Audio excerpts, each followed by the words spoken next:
সন্দেশখালীর ভিতরে 19টা জায়গায় 144 ইম্পোজ করেছেন, কিন্তু রামপুরে আটকাবেন কেন? ধামাখালিতে আটকাবেন কেন? টাকিতে দুর্গ বানাবেন কেন? নিরপরাধ মানুষ মহিলাদের ওপর লাঠিচার্জ করবেন কেন? এটা সারা দেশের মানুষ দেখছে যে পশ্চিমবঙ্গে এই মুহূর্তে যে নৈরাজ্য চলেছে, অ্যাবসলিউট লনেসনেস, এর থেকে রাজ্যকে বেরিয়ে আসতে হবে। আর সেই বেরিয়ে আসার একটাই পথ হলো এই সরকারটাকে সরে যেতে হবে। সন্দেশখালীর ভিতরে 19টা জায়গায় 144 ইম্পোজ করেছেন, কিন্তু রামপুরে আটকাবেন কেন? ধামাখালিতে আটকাবেন কেন? টাকিতে দুর্গ বানাবেন কেন?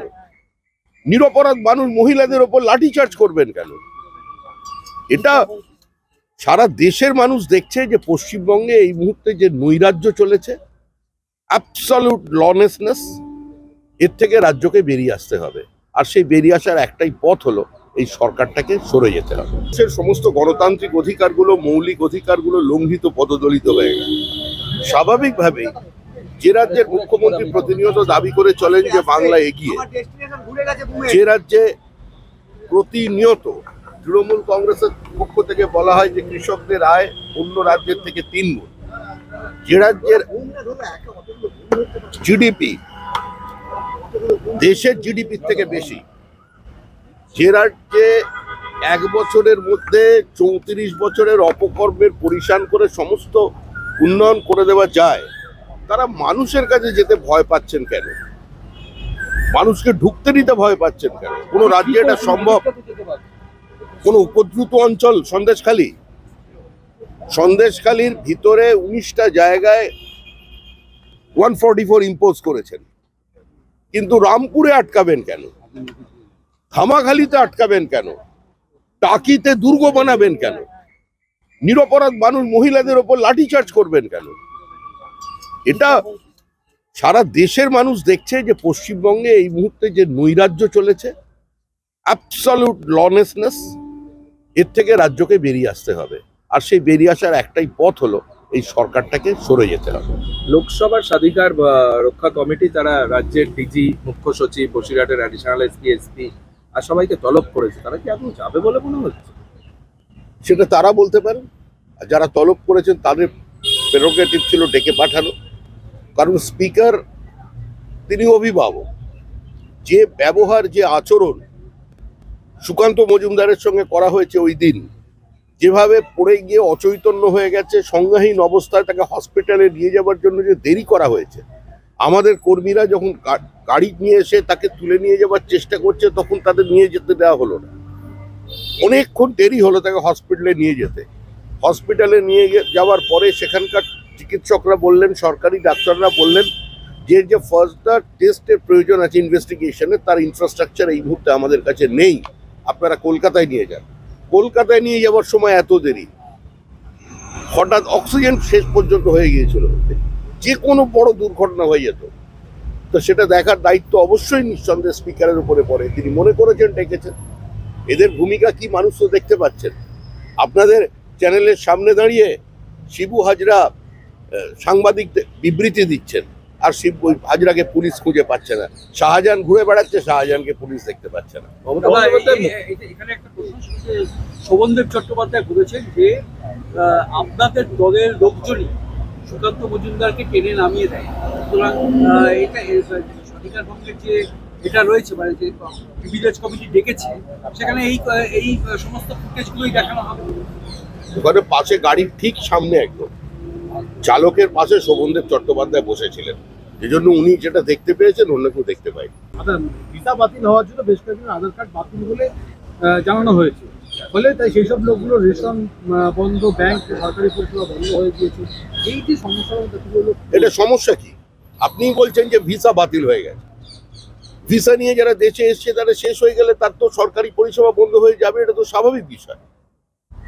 সে তো মানে ইলিগাল ইমিগ্রেন্ট হিসেবে চিহ্নিত হয়ে যাবে। এটা ধর্মশালা নাকি যার যখন আসবে ঢুকে পড়বে, এখানে এসে বিভিন্ন ধরনের অপকর্ম করবে, তারপরে আবার দেশে ফিরে চলে যাবে? এটা চলতে পারে না। এই কারণে যদি বাতিল হয়ে থাকে, ঠিকই তো হয়েছে। পৃথিবীর যে কোনো জায়গায় তাই হবে। মমতা বন্দ্যোপাধ্যায় মণিপুর হাতরাসের প্রসঙ্গ তোলেন, কিন্তু সন্দেশখালিতে এখনো পর্যন্ত তাকে যেতে দেখা গেল না। দেখুন, আমরা এই মুহূর্তে রাজ্য সরকারের কাছ থেকে, মুখ্যমন্ত্রীর কাছ থেকে কোনো মানবিক মুখ প্রত্যাশা করছি না। মুখ্যমন্ত্রী একদিন 2011 সালে ছিলেন পরিবর্তনের আইকন। তখনকার মুখ্যমন্ত্রীর ইমেজ, তখনকার মুখ্যমন্ত্রীর লড়াই করার মানসিকতা, বিভিন্ন সময় মানুষ জীবনের ঝুঁকি নিয়ে মানুষের পাশে ছুটে দাঁড়ানো, আর দীর্ঘ 12 বছর পরে তৃতীয়বারের জন্য নির্বাচিত হয়ে আমরা যে মুখ্যমন্ত্রী, যে তার দল তৈরি করা দলকে যে অবস্থায় দেখছি, তাতে এই মুহূর্তে মানুষ তাদের কাছ থেকে নতুন কিছু প্রত্যাশা করছে না। আচ্ছা, নওশাদ সিদ্দিকী কিছুক্ষণ আগে একটা অভিযোগ করলেন যে ডায়মন্ড হারবারে একটা বিধানসভা কেন্দ্র আছে এমন যেখানে স্কুলের বাচ্চাদের ওপরে এরকম ভাবে সন্দেশখালীর মতো যৌন হেনস্থা করা হচ্ছে এবং প্রচুর এরকম অভিযোগ আসছে, শুধু নিরাপত্তার খাতিরে তাদের নামটা সামনে আনতে পারছে না। উনি যখন বলেছেন, নিঃসন্দেহে হয়তো তার কাছে মানে সঠিক তথ্য আছে, আমার জানা নেই বিষয়টি। এটা অত্যন্ত ভয়াবহ গুরুতর অভিযোগ। আমার মনে হয় সংশ্লিষ্ট ব্যক্তি যারা আছেন তারা এই অভিযোগটা অবশ্যই খতিয়ে দেখবেন এবং যদি প্রয়োজন হয় ব্যবস্থা নেবেন। যে সমস্ত মহিলারা অভিযোগ করেছেন তাদের বিরুদ্ধে থানাতে এফআইআর দায়ের করা হচ্ছে, এটাই স্বাভাবিক। মুখ্যমন্ত্রী বললেন বিজেপির মানুষ, যারা গ্রেপ্তার প্রথম 5 জনকে করলেন সে মহিলাদের মধ্যে কেউ বিজেপি নয়। তিনি বললেন বহিরাগত, যাদের গ্রেপ্তার করছেন তারা ওই অঞ্চলের মানুষ, একজনও বহিরাগতকে খুঁজে বার করতে পারেনি। বিষয়টা কি সেটা মানুষের সামনে আছে, তারা বিবৃতিও মানুষের সামনে দিয়েছেন। মুখ্যমন্ত্রী তাদের পাল্টা বিবৃতি বিধানসভায় দাঁড়িয়ে দিয়েছেন। তার দলের লোকেরা বলছেন আপনাদের সংবাদ মাধ্যম আছে, আপনাদের সদা জাগ্রত ক্যামেরা আছে, রাজ্যের মানুষ দেখতে পাচ্ছেন, তারা রাজনীতি সচেতন, তারা ঠিক বুঝতে পারছেন কোনটা ঠিক কোনটা ভুল। মানুষের ওপর ছেড়ে দিন, তারাই জবাব দিয়ে দেবে। ফ্যাক্ট ফাইন্ডিং কমিটির সদস্যদের এই মুহূর্তে পুলিশ ধাক্কা মারছে, যারা গ্রামবাসীরা রয়েছেন তারা নদী পার করে আসছেন তাদের সঙ্গে দেখা করতে এই মুহূর্তে। তো ধাক্কা তো মারবেই। মানুষের সঙ্গে, রাজ্যের সঙ্গে, রাজ্যের বাইরের মানুষের, মুক্তিকামী মানুষের একটা পাঁচিল তুলে দেওয়ার ব্যবস্থা করা হয়েছে। তো স্বাভাবিকভাবেই যারা সব দিক থেকে এগিয়ে, যাদের রাজ্যে একদম সমস্ত কিছু পল্লবিত হয়ে গেছে, তাদের মানুষকে ভয় পাবার কারণ কি? তারা ওখানে যেতে দিচ্ছেন না কেন? কত হাজার ভোটে জিতেছেন সন্দেশখালী বিধানসভায়, গত বিধানসভা নির্বাচনে। পঞ্চায়েতগুলো তো সমস্ত তৃণমূল কংগ্রেসের, বিনা প্রতিদ্বন্দ্বিতায় তৃণমূল কংগ্রেস জয়ী।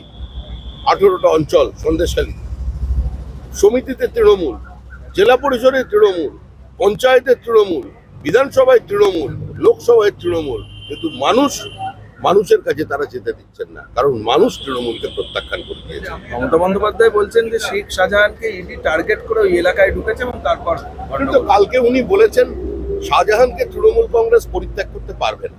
শাহজাহানই তৃণমূল, তৃণমূলই শাহজাহান। সুতরাং স্বাভাবিকভাবেই মুখ্যমন্ত্রী অন্য যারা ধরা পড়েছেন তাদেরও যেরকম পাশে আছেন, শাহজাহানের ওপরে তার আশীর্বাদ আছে। আর সে কারণেই শাহজাহানের ঔদ্ধত্য, শাহজাহানের এই স্বেচ্ছাচারিতা, দখলদারি এই পর্যায়ে গিয়ে পৌঁছেছে।